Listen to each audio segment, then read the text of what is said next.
మన దేశంలో ED, CBI ఇత్యాది కొన్ని వ్యవస్థలు పూర్తి స్థాయి స్వతంత్రమైనవి. Including EC. వాటికి స్వేచ్ఛనివ్వాలి.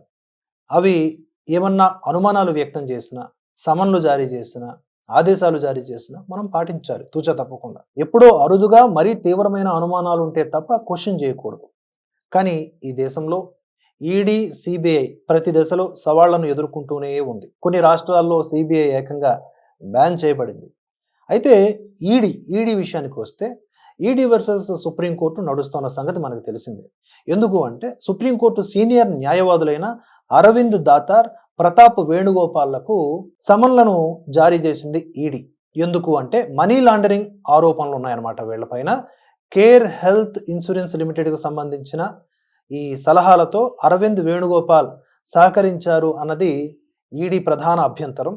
కనుక ఆ ప్రైవేట్ లిమిటెడ్ కంపెనీ మీద చేస్తున్నటువంటి దర్యాప్తులో భాగంగా వీళ్ళు సలహాదారులుగా ఉన్నారు కాబట్టి వీళ్లను కూడా విచారించాలని సమన్లు జారీ చేయడంతో ఒక్కసారిగా సుప్రీంకోర్టు సీరియస్ అయింది.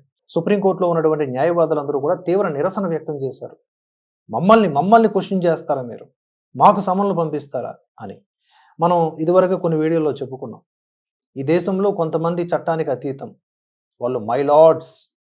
కానీ ఎవరైనా సరే దాని గొడుగు కిందకి వస్తేనే బెటర్ అని అప్పుడప్పుడు అనిపిస్తూ ఉంటుంది.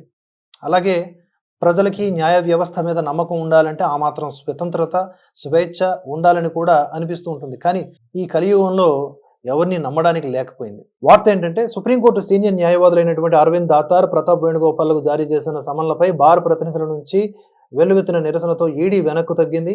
ముంబైలోని ఈడీ జోనల్ కార్యాలయ విచారణ ఎదుర్కొంటున్నటువంటి క్లయింట్లకు ఈ ఇద్దరు న్యాయపరమైనటువంటి సలహాలు ఇచ్చినందుకు పంపినటువంటి సమన్లను ఉపసంహరించుకున్నట్లుగా శుక్రవారం ప్రకటించింది. అలాగే మనీ లాండరింగ్ కేసుల్లో క్లయింట్ల తరపు న్యాయవాదులకు డైరెక్టర్ అనుమతి లేకుండా సమన్లు పంపవద్దని కూడా ఈడీ సర్క్యులర్ జారీ చేసింది. మొత్తానికి సుప్రీంకోర్టు న్యాయవాదుల యొక్క నిరసనలతో ఈడీ వెనక్కు తగ్గింది అని మనం భావించవచ్చు.